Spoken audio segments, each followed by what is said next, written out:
in my attempts to diversify the things I talk about on this channel, I thought it might be fun to make back-to-back videos on Confucius and Tierra Whack.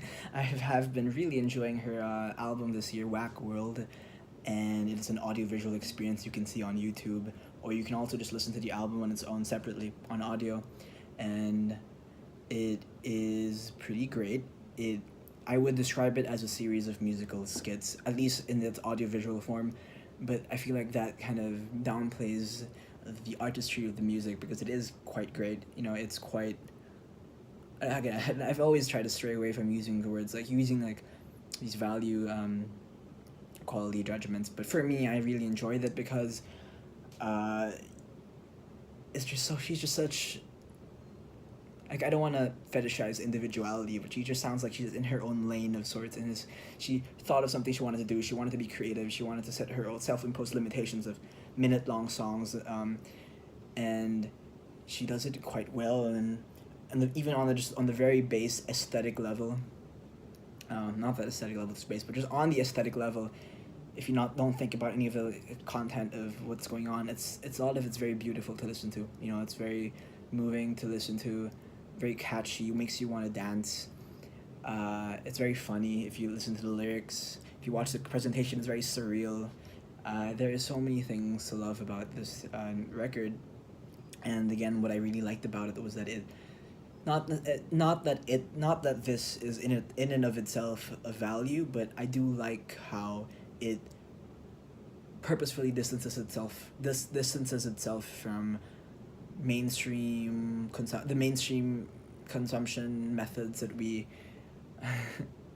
what am I even saying? You know, it's not a pop, you know, that's what I'm trying to say. You know, it's pop to a degree. The songs are pop songs, but they are minute-long pop songs. And the thing with how we normally conventionally think of pop music, it's about the structure, right?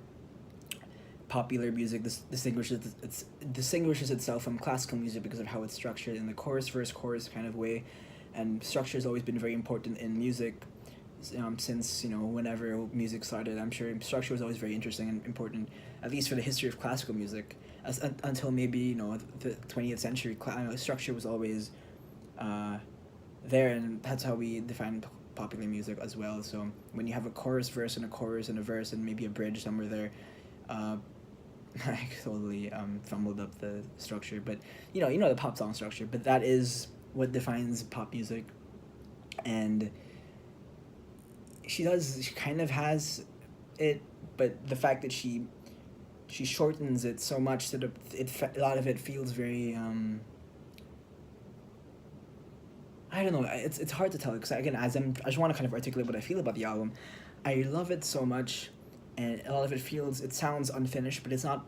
That doesn't necessarily mean it is unfinished. It sounds unfinished because we are so used to the normative way of going through 3-4 minute long pop songs. So in a sense, one always feels like they want more, so there's this possibility that you can go into it and go out of it and feel like a lot of it was inadequate. But the thing is, once you really just try to think about how it's in its nature, that's what it's for. That's what it's made for. It was made for that kind of effect.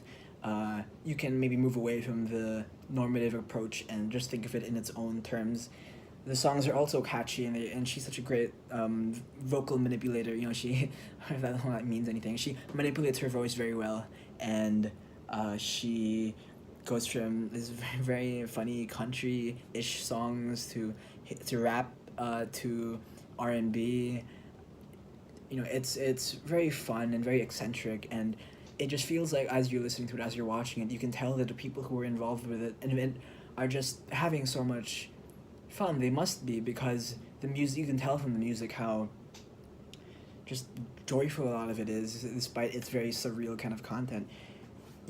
I really enjoy that, I guess, to be able to listen to something and know that the people who are making it must be just having such a ball and such a great time. You have like a empathetic sense of just, you know, all of that. I really didn't. I do like that.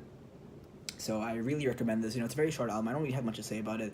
You know, I'm very interested in this whole short format song thing that I also recently experienced while listening to Earl Sweatshirt's some rap songs, which I probably will talk about at some point. But the songs like that, this is very catchy, eccentric. Some of the songs are on its own, even separate, just even if you take it away from the album, they're great songs that are probably some of the best songs of the year. She writes a lot of them, and almost all the songs, are all like songs that could be big pop hits if she had maybe more of a. This is interesting because it's possible, I think, that if she just made the songs on their own without the sense of it being in this experimental form, I think it's possible that she may have been overlooked as just another person trying to be an R&B artist. There are many R&B albums this year, and why would you bother checking her out? Even though while her music may be good, it's kind of irrelevant to some degree, because what matters is what differentiates you. And when you say, and when you're all making the same kind of style of music, what differentiates her. What differentiates her is going to be the thing that initially draws you into it. So whether regardless of the quality of the music, what you need first are eyeballs. And the fact that she purposefully had this very succinct structure of 1 minute long songs, very experimental in its nature, and her experimentalism, I think, is what would draw eyeballs in. And now everyone knows, the people who do know about her, now that they know about her, she can finally make the pop songs that she, are the full length songs, because to some degree, she's just teasing to some degree. The fact that she doesn't make it full songs, or at least longer songs, or more normatively satisfying songs, the fact that she kind of just teases everyone, it's a little cocky in some degree, in a great way. Because now we all know that she can make great songs, and now that she has people looking at her, and it's exciting. It's exciting to see how she'll, turn the attention put on her, and expectations put on her, and succeed them by making great music. And I'm very excited for her. She's great. She's like a year older than me, and I would love to kind of be able to just, I haven't really seen any interviews. I don't know how she thinks about things, but I'm very curious about that. So, a very great album.